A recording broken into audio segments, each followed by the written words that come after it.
ఆంధ్ర విశ్వవిద్యాలయం వరుసగా రెండోసారి పూర్వ విద్యార్థుల సమ్మేళనానికి సిద్ధమైంది. దేశ విదేశాలలో స్థిరపడ్డ పూర్వ విద్యార్థులు విశ్వవిద్యాలయ అభివృద్ధికి తమ వంతు సహకారం అందించేందుకు ముందుకొస్తున్నారు. ఇప్పటికే దాదాపు 13.5 కోట్ల రూపాయలను వర్సిటీకి పూర్వ విద్యార్థులు అందించారు. ఇవి కాకుండా కొత్త భవనాలు, డిజిటల్ తరగతి గదుల రూపకల్పన కోసం సాయం చేస్తున్నారు. 1000 కోట్ల రూపాయల మూల నిధిని విశ్వవిద్యాలయానికి రానున్న 10 ఏళ్లలో సమకూర్చుకోవాలన్నది ఓ లక్ష్యంగా పెట్టుకుంది. పూర్వ విద్యార్థులతో ఇది సుసాధ్యం చేస్తామని చెప్తున్న విశ్వవిద్యాలయం ఉపకులపతి నాగేశ్వరరావుతో మా ప్రతినిధి కూర్మరాజు ముఖాముఖి.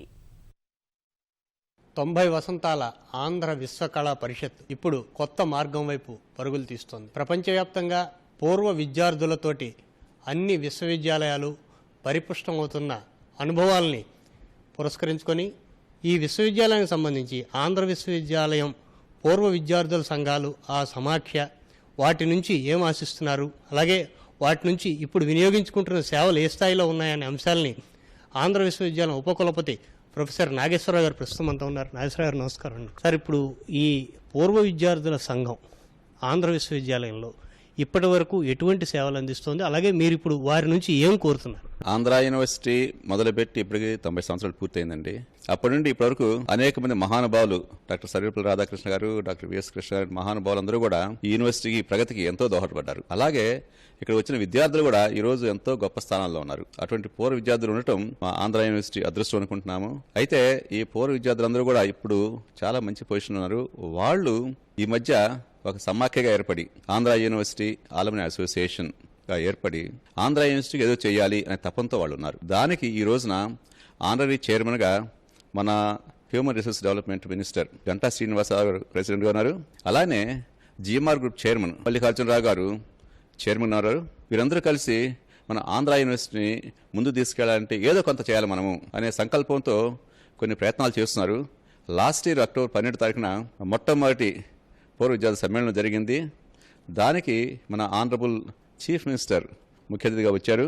వచ్చిన తర్వాత ఈ సమ్మేళనం ఏర్పాట్లు చూసి వారు చాలా ఇష్టపడ్డారు. ఈ కార్యక్రమం జరిగిన విధానం చూసి ఇష్టపడి వాళ్ళు ఏమన్నారంటే, మన పూర్వ విద్యార్థులు కొంత చేయాలి ఆంధ్ర యూనివర్సిటీకి అని వారు ఒక అప్పీల్ ఇచ్చినప్పుడు స్పాంటేనియస్గా కొంతమంది పూర్వ స్పందించి సుమారుగా 13.7 కోట్లు ప్రామిస్లు వచ్చినాయి మనకి, వాళ్ళు కాంట్రిబ్యూట్ చేస్తారని చెప్పారు. వెంటనే మన ముఖ్యమంత్రి గారు స్పందించి ఎంత డబ్బులు ఇదే మీరు కాంట్రిబ్యూట్ చేస్తున్నారు అంత మ్యాచింగ్ గ్రాంట్గా రాష్ట్ర ప్రభుత్వం నేను ఇస్తున్నాను ఆ రోజు ప్రామిస్ చేశారు. ఆ విధంగా ఆ స్పాంటేనిటీ చూసిన తర్వాత మాకు అనిపించింది, పూర్వ విద్యార్థుల్ని ఈ విధంగా మనకి దోహదపడినట్లయితే ఈ ఆంధ్ర యూనివర్సిటీని రాబోయే 10 సంవత్సరాల్లో 100 సంవత్సరాలు పూర్తవుతున్న సందర్భంగా 2026కి ఈ యూనివర్సిటీని ప్రపంచ స్థాయి యూనివర్సిటీగా తయారనేది మా ఉద్దేశం. దానికి అనుగుణంగా ఈ సంవత్సరం కూడాను అనేక మంది పెద్దల్ని పిలిచాము. మన అమెరికన్ బ్యాంక్ డైరెక్టర్ పూర్ణ సక్కుత్ లాంటి వారు కూడా ఈసారి పాల్గొంటున్నారు. వేరే వేరే రంగాల వాళ్ళందరూ వస్తున్నారు. ఈసారి అందరూ కలిసి అన్ని ఏజ్ గ్రూప్ వాళ్ళు కలిసి రకరకాల బ్యాచ్ వాళ్ళు కలిసి మళ్ళీ ఒకసారి ఆంధ్ర యూనివర్సిటీ సందర్శించి వారు చదువుకున్న రోజులు గుర్తు చేసుకుంటూ ఈ ఆంధ్ర యూనివర్సిటీలో ఒక గొప్పతనాన్ని వాళ్ళు ఈ రోజున గుర్తించినట్లయితే అది మాకు చాలా సంతోషంగా ఉంటుంది. ఇది ఒక విషయం. దాంతోపాటుగా ఆంధ్ర యూనివర్సిటీ ప్రగతికి మేమేం చేయాలి అని వాళ్ళు ఆల్రెడీ అడుగుతున్నారు. వాళ్ళకి మనం చెప్పాం, కొన్ని అప్పీల్స్ ఇచ్చాం. మనకి చాలా బిల్డింగ్స్ ఇంకా అవసరం ఉన్నది, అనేక ఫెసిలిటీస్ కావాలి అని చెప్తే వాళ్ళు స్పాంటేనియస్గా వస్తున్నారు. కొంతమంది అయితే వాళ్ళే స్పాంటేనియస్గా వాళ్ళ డిపార్ట్మెంట్కి వెళ్ళిపోయి కొన్ని ఫెసిలిటీస్ వాళ్ళే క్రియేట్ చేస్తున్నారు. కొంతమంది అయితే వాళ్ళు ఎక్విప్మెంట్ ఇస్తున్నారు. ఆ విధంగా ధన రూపేణ, వస్తు రూపేణ అన్ని రకాలుగా సమకూరుస్తున్నారు. అదే పూర్వ విద్యార్థులు ఖచ్చితంగా ఈ ఆంధ్ర యూనివర్సిటీ ప్రగతి పదంలో తీసుకెళ్తారని నేను నమ్ముతున్నాను. ఒక విశ్వ కళా పరిషత్గా దీన్ని తీర్చిదిద్దాలని కట్టమంచి రామలింగారెడ్డి గారి ఆశయానికి ఈ సాధనలో మనం ఇప్పుడు పూర్వ విద్యార్థుల సేవలను ఏ రకంగా ఉపయోగించుకుంటాం? దీనిలో 2 రకాలు ఉన్నాయండి. కొంతమంది పూర్వ విద్యార్థులు అనేక రంగాల్లో స్థిరపడ్డారు కాబట్టి వారి ఎక్స్పర్టైజ్ని యూజ్ చేసుకోవడం ఒక కాంపోనెంట్.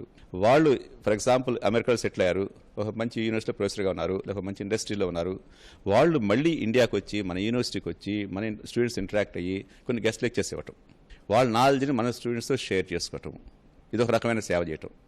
సెకండ్ ఆస్పెక్ట్ ఏంటంటే, అప్పుడెప్పుడో యూనివర్సిటీ పెట్టాము, చాలా సంవత్సరాలు అయిపోయింది, పాత యూనివర్సిటీ ఇది, బిల్డింగ్స్ అని పాత అయిపోయినాయి కాబట్టి దీన్ని రెనోవేట్ చేయడానికి కావాల్సిన మీరు ఏం చేయగలుగుతారు? అలానే న్యూ డిపార్ట్మెంట్స్ వస్తున్నాయి. ఈ న్యూ డిపార్ట్మెంట్స్కి అకామిడేషన్ కావాలి.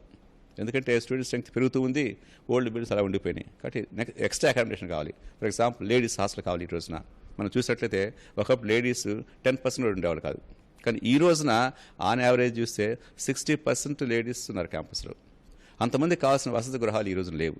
అలానే మన యూనివర్సిటీ హాస్పిటల్ ఒకటి, కాబట్టి అటువంటి దానికి న్యూ బిల్డింగ్స్ కావాలి. ఇలాంటి ఆస్పెక్ట్స్లో మనం పూర్వ విద్యార్థులు ఖచ్చితంగా సహాయపడతారు. మనకి అప్ కంట్రీలో, మనకి విదేశాల్లో ఏ రకమైన ఎక్స్పీరియన్సెస్ ఉన్నాయి, వాటిని మనం ఏమైనా అడాప్ట్ చేసుకునే అవకాశం ఉందా?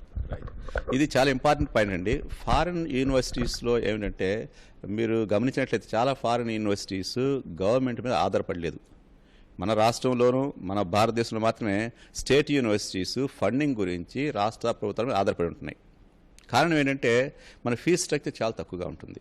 రిసోర్సెస్ అంటే మన ఇన్కమ్తో కంపేర్ చేసే ఎక్స్పెండిచర్ ఎక్కువగా ఉంటుంది. అందువలన రాష్ట్ర ప్రభుత్వాలు బ్లాక్ గ్రాంట్ రూపంలో ఇవ్వడానికి ఇస్తున్నాయి. అదే ఫారిన్ యూనివర్సిటీస్ చాలా యూనివర్సిటీలు ఏంటంటే కార్పస్ ఫండ్ చాలా ఎక్కువగా ఉంటుంది. ఎంతో వాళ్ళ ప్రౌడ్ ఆలమని ఏం చేస్తారంటే ఒక్కోసారి బిజినెస్లో ఉన్నప్పుడు దే డొనేట్ $1 billion డొనేట్ చేస్తారు. ఇక్కడ అలాంటి సంస్కృతి ఇంకా అలవాటు పడలేదు. ఎప్పుడైతే ఒక యూనివర్సిటీ కార్పస్ ఫండ్ పెరుగుతుందో ఆ వచ్చే ఇంట్రెస్ట్తోనే వాళ్ళు ఫారిన్ యూనివర్సిటీస్ వాళ్ళు రన్ చేసుకున్నారు. అలాగే నేను అనుకుంటుంది ఏంటంటే ఆంధ్ర యూనివర్సిటీ కూడాను రాబోయే రోజుల్లో ఇప్పటికీ సుమారుగా 120 crores కార్పస్ ఫండ్ ఉంది. దాన్ని 1000 crores చేసినట్లయితే ఖచ్చితంగా రాష్ట్ర ప్రభుత్వం ఆధారపడకుండా స్వయం ప్రతిపత్తి కలిగిన మన ఆంధ్ర యూనివర్సిటీ స్వయం పోషకంగా తయారవుతుందని నేను అనుకుంటున్నాను. మన పూర్వ విద్యార్థులందరూ కూడా కార్పస్ ఫండ్ పెంచే విధంగా మీరు సహాయం చేసినట్లయితే మొత్తం మన యూనివర్సిటీని రన్ చేయొచ్చు. పాత విశ్వవిద్యాలయాలన్నీ కూడాను ఓవర్ హెడ్స్ ఎక్కువగా ఉంటున్నాయి ఒకటి. రెండోది ఏంటంటే ఇప్పటి పరిస్థితులకు అనుగుణంగా విద్యార్థుల్ని సేకరించుకోవడంలో కానీ, లేదంటే విద్యార్థులకు అనుకూలమైన విద్యని, అంటే వారికి ఆ తిండి పెట్టే విద్యని చెప్పలేకపోతున్నాయి అన్న ఒక అపప్రద అయితే ఉంది. దాన్ని ఎదుర్కొనడానికి ఏ రకమైన చర్యలు తీసుకోబోతున్నారు? ఆంధ్ర యూనివర్సిటీలో ఒక మంచి విషయం ఏంటంటే డైవర్సిఫైడ్ కోర్సెస్ ఉన్నాయి. ఆంధ్ర యూనివర్సిటీ ఇంజనీరింగ్ కాలేజ్ ఈ రోజున స్టేట్లో నంబర్ 1 ఇంజనీరింగ్ కాలేజీ. కాబట్టి ఇంజనీరింగ్ కాలేజ్ వాళ్ళందరూ కూడా ఆల్మోస్ట్ 100% ప్లేస్మెంట్ వస్తుంది. సైన్సెస్ చూస్తుంటే మన దగ్గర ఉన్న సైన్సెస్ కోర్సెస్ ఎన్ని ఉన్నాయంటే ఎంత డైవర్సిఫైడ్ అంటే చాలా యూనివర్సిటీస్లో ఇన్ని కోర్సెస్ లేవు. ఒక ఆర్ట్స్ కోర్సెస్లో కొన్ని కోర్సెస్కి మాత్రమే ఆదరణ తక్కువ ఉంది, బయట ఉద్యోగాలు తక్కువ ఉన్నాయి. అయితే మన విద్యార్థులు ఎలాంటి వాళ్ళు అంటే క్యాంపస్లో సీట్ రావాలంటే మెరిట్ స్టూడెంట్ ఏదైనా వస్తుంది. కాబట్టి మెరిట్ స్టూడెంట్ కాబట్టి వాళ్ళ దానిలో సంబంధించిన ఉద్యోగం వస్తుంది, సబ్జెక్ట్ సంబంధించిన ఉద్యోగం వస్తుంది. లేకపోయినప్పటికీ సివిల్ సర్వీస్ ప్రిపేర్ అవటము, ఐఏఎస్ ఆఫీసర్లు, ఐపీఎస్ ఆఫీసర్లు, మీకు తెలుసు Andhra university IAS officer, IPS officer చాలా మంది వస్తున్నారు. ప్రజెంట్ డీజీపీ సాంబశివరావు గారు మన ఆంధ్ర యూనివర్సిటీలో బీటెక్ చేశారు. అలానే ఇప్పుడు ఆర్టీసీ ఎండి మాలకొండ గారు ఇక్కడ పిహెచ్డీ చేశారు. జస్టిస్ జాస్ చలమేశ్వర్ సుప్రీంకోర్టు జస్టిస్, ఆయన మన ఆంధ్ర యూనివర్సిటీ వాళ్ళు. అలా చూసినట్లయితే ఎంతోమంది ఐఏఎస్లు, ఐపీఎస్లు ఉన్నారు, పెద్ద పెద్ద పొజిషన్లో ఉన్నారు. కాబట్టి కాంపిటేటివ్ ఎగ్జామ్స్ రాసుకునే దానికి కావాల్సిన వాతావరణం కూడా మనకుంది. మన యూనివర్సిటీ లైబ్రరీ మీకు తెలుసు, మన ఏషియాలో యూనివర్సిటీ లైబ్రరీస్లో బిగ్గెస్ట్ లైబ్రరీ, అన్ని ఫెసిలిటీస్ ఉన్నాయి. అది కాకుండా మనం ఏం చేస్తున్నామంటే టైంతో పాటుగా మనం మారుతున్నాం, న్యూ కోర్సెస్ స్టార్ట్ చేస్తాం. కాబట్టి నీడ్ బేస్డ్ కోర్సెస్ మనం ఎప్పటికప్పుడు అప్డేట్ చేస్తున్నాం, మారుస్తున్నాము, సిలబస్ కూడా అప్డేట్ చేస్తున్నాం. కాబట్టి ఎంప్లాయ్మెంట్ ప్రాబ్లం మన యూనివర్సిటీలో ఇంతవరకు లేదు. ఆంధ్ర విశ్వవిద్యాలయం పూర్వ విద్యార్థులే అంబాసిడర్లుగా విశ్వవిద్యాలయ కీర్తి ప్రతిష్టలు, అలాగే విశ్వవిద్యాలయ అభివృద్ధికి వారి సేవలు అవసరమవుతాయనేసి ఆచార్య నాగేశ్వరరావు గారు చెప్తున్నారు. కెమెరామెన్ కె శ్రీనివాస్తో కూర్మరాజు, ఈటీవీ న్యూస్, విశాఖపట్నం.